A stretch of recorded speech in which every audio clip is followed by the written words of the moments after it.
tener dos conjuntos perfectamente así, de tal manera que no se intersecten, o sea, que no tengan ningún elemento en común. Pero ¿por qué en los subespacios vectoriales eso no va a suceder? Porque siempre que yo intersecto dos subespacios, al menos un elemento va a tener en común. ¿Quién es ese elemento en común que yo garantizo que van a tener los dos subespacios? ¿El cero? El cero. Claro, el cero del espacio tiene que estar en los dos conjuntos. ¿Por qué? Porque dijimos que como cada uno es un subespacio vectorial, cada uno tiene que contener al neutro. Entonces, el neutro está en todos los subespacios vectoriales de V, en todos, absolutamente en todos. Entonces, siempre la intersección de cualquiera dos subespacios vectoriales es no vacía, siempre al menos va a tener al neutro allá adentro, ¿de acuerdo? Eso puede ser una pregunta como de opción múltiple, ¿no? Es saber, o falso y verdadero. Oye, cualquiera dos espacios vectoriales subespacios vectoriales tiene intersección, sí tiene intersección y tiene al menos al cero allá adentro. Puede tener más elementos, pero al menos al cero lo tiene que tener. Por ejemplo, en un dibujo de un subespacio vectorial, por ejemplo en R2, ya vimos que las rectas que pasan por el origen son subespacios vectoriales, ¿sí o no? Entonces, si yo me tomo esta recta de aquí y me tomo esta otra recta de acá, esas dos rectas se intersectan en un lugar. A lo mejor son ajenas en todos lados, pero al menos en un lugar se están intersectando. ¿En dónde? En el cero. En el origen. En el neutro. Siempre a fuerzas tiene que intersectar al menos en el neutro. ¿De acuerdo? Entonces, bueno, aquí al menos la observación que voy a hacer es esa. La intersección de W1 con W2 es diferente del vacío. Porque el neutro está en todos los subespacios. Está en todos los subespacios.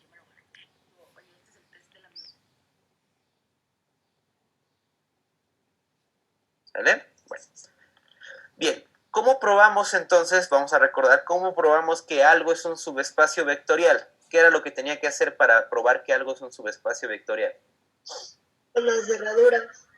Las dos cerraduras. Entonces, para eso me tengo que tomar dos elementos en lo que quiero que sea un subespacio y probar que la suma de esos dos elementos está en el subespacio vectorial también y luego con el producto escalar.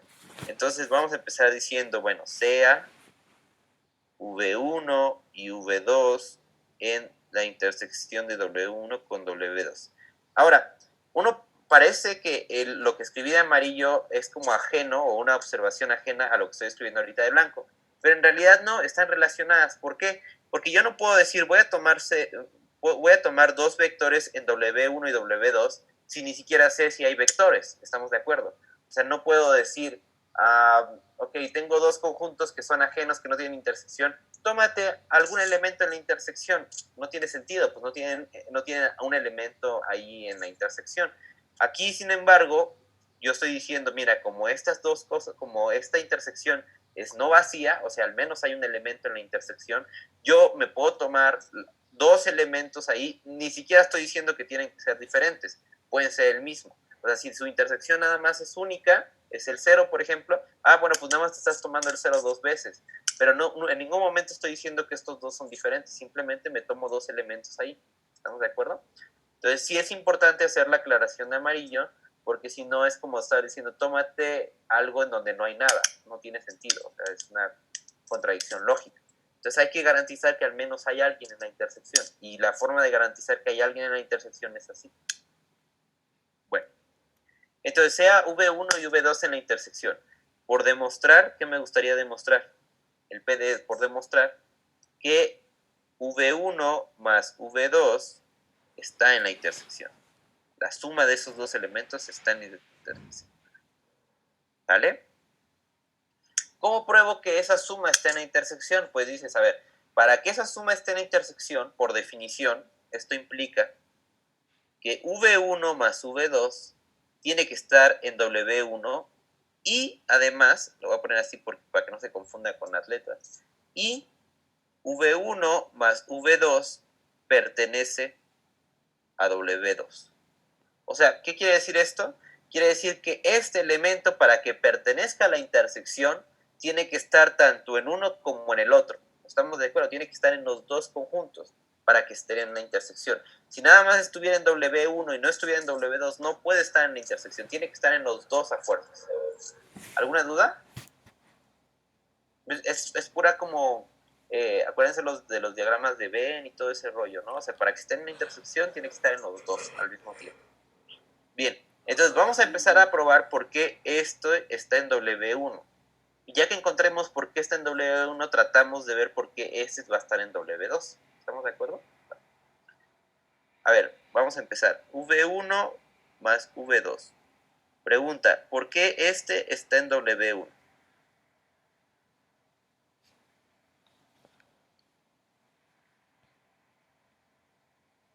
Pues es que miren, yo me estoy tomando V1 y V2 como que está en la intersección de W1 y W2. ¿Qué quiere decir esto? ¿En qué lo podemos interpretar? Pues lo podemos interpretar como que V1, V2 pertenece a W1, o sea, ambos están en W1, pero además, ¿qué puedo decir también? Que V2, V1 y V2, ¿en dónde está también? En W2. En W2, claro. Están por separado, cada uno está en W1 y cada uno está en W2. Hagan su dibujito. Aquí tenemos a V, aquí tenemos a W1, aquí tenemos a W2. Si yo me estoy tomando dos elementos aquí, este V1 y este V2, pues miren, para que estén en la intersección, este tiene que estar en W2, pero al mismo tiempo tiene que estar en W1, este tiene que estar en W1 y al mismo tiempo tiene que estar en W2. ¿Sale? Es lo que estoy diciendo. Si yo me agarro a alguien en la intersección, quiere decir que está en W1, pero también está en W2. ¿De acuerdo? Ahora, como ambos están en W1 y W1 es un subespacio vectorial, ¿qué puedo decir? Ah, mira, de aquí, como los dos están en W1, entonces la suma de V1 más V2 tiene que estar ¿en dónde? En W1, porque W1 es un subespacio vectorial. ¿Sí? Al principio dice, la intersección de subespacios vectoriales es un espacio vectorial. Quiere decir que este W1 por sí solito, en la parte verde por ella sola, es un espacio vectorial. ¿Qué quiere decir? Quiere decir que si yo me tomo dos elementos en W1, la suma tiene que estar en W1. Para que sea un subespacio vectorial no se puede salir. Entonces, es lo que estoy diciendo. La suma de V1 más V2 tiene que estar en W1. ¿Sale? Listo, ya tenemos esta primera parte, palomita, la primera. ¿Y cómo le hacemos para la segunda? Pues es que mira, los dos elementos están en W2 y W2 es un subespacio vectorial. Entonces la suma tiene que estar en W2. Listo, ya estuvo. Entonces V1 más V2 pertenece a W2 porque W2 es un subespacio vectorial. Si está en uno y está en otro, quiere decir que ya tenemos las dos palomitas de aquí arriba. ¿Y eso qué quiere decir? Está en la intersección, porque está tanto en W1 como en W2. ¿De acuerdo? Entonces es cerrado bajo la suma.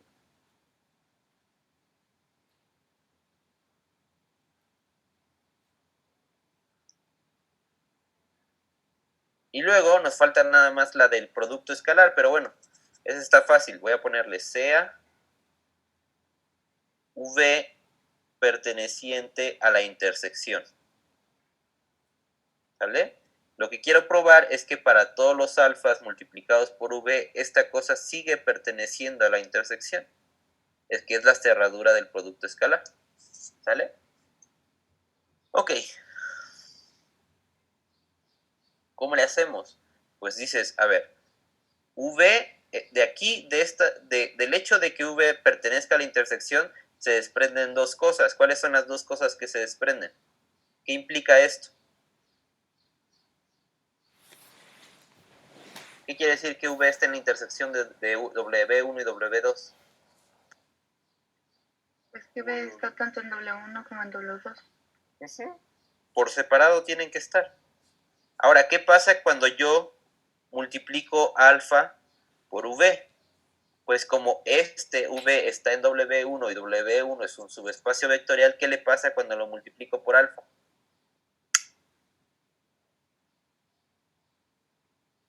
Pues sigue estando en W1, porque W1 es subespacio vectorial. Recuerden que si este es subespacio vectorial, quiere decir que cualquier número que yo lo multiplique a V tiene que seguir cayendo en W1. No se puede salir, porque ya es subespacio W1. Ahora, ¿qué pasa con W2? Pues pasa lo mismo, ¿no? Alfa de V pertenece a W2 porque W es subespacio vectorial, ¿verdad? W2 es subespacio vectorial. Quiere decir que cualquier número que yo le multiplique a este tiene que caer en V2. Entonces, ¿qué estoy obteniendo? Estoy obteniendo que alfa de V está en W1 y estoy obteniendo que alfa de V está en W2. ¿Qué quiere decir eso? De estas dos cosas que puedo concluir. Pues que alfa de V está, como está en uno y está en otro, quiere decir que está en la intersección. ¿Vale? ¿Suena bien? ¿Suena lógico? Entonces, siempre que tú tengas dos subespacios vectoriales y los intersectes, eso te queda un subespacio vectorial. ¿Vale? Bien. Ahora, vamos a probar otro teorema, que es básicamente, vamos a llamarle el teorema de la sanguijuela, de la eliminación de la sanguijuela. El teorema, eliminación de la sanguijuela.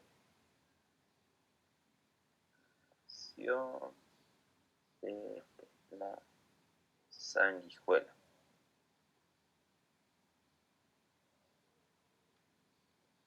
¿Sale?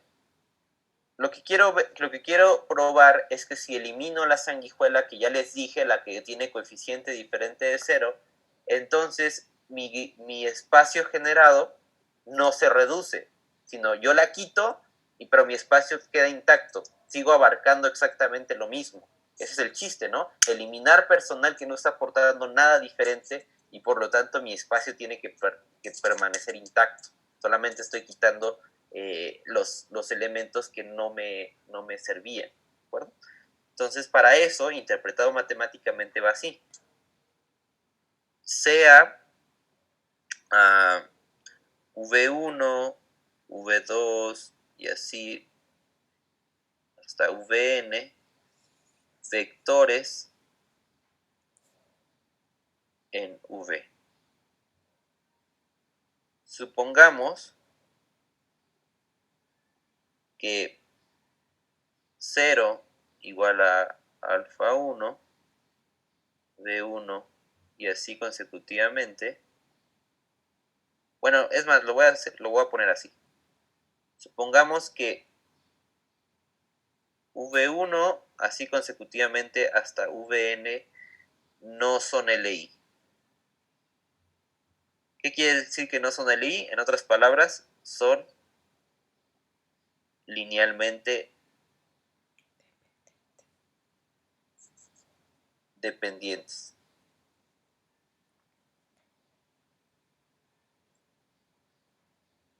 ¿Sí? Regularmente, para ya no escribir esto de linealmente dependientes, pues la forma de abreviarlo, o la que lo voy a abreviar, es LD. Si aquí en este le había puesto LI, linealmente independientes, LD quiere decir lo contrario, que es linealmente dependientes, quiere decir que alguno de ellos va a contener un coeficiente diferente de 0 cuando lo igualó al 0, ¿de acuerdo? Entonces, sea V, bla, bla, bla, vectores en V. Supongamos que V1 hasta Vn no son LI, no son vectores LI. Entonces,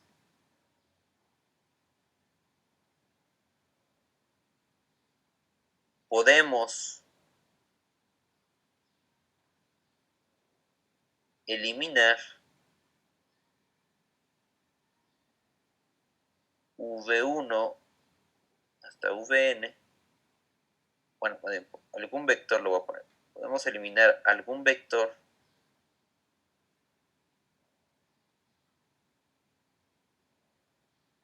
del conjunto generador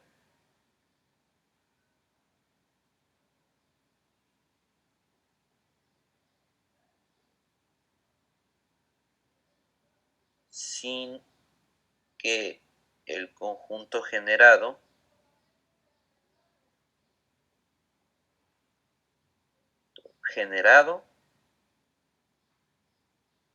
se vea afectado.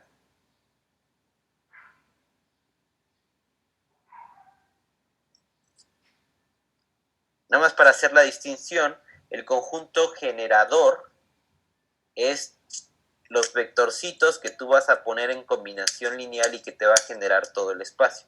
Y el conjunto generado es lo que generan esos vectores. Nada más es una sutil diferencia entre conjunto generador, que son los vectorcitos que vas a agarrar como combinación lineal, y conjunto generado, que es el producto de lo que te queda. O sea, ya hechas todas las combinaciones lineales, eso se llama conjunto generado. ¿De acuerdo? Entonces va la demostración de eso. Demostración. A ver, entonces, lo que yo quiero ver es que puedo eliminar a alguien y el conjunto generado sigue siendo exactamente igual. No cambió. Lo que yo abarco sigue siendo exactamente lo mismo. Entonces, demostración. Sea...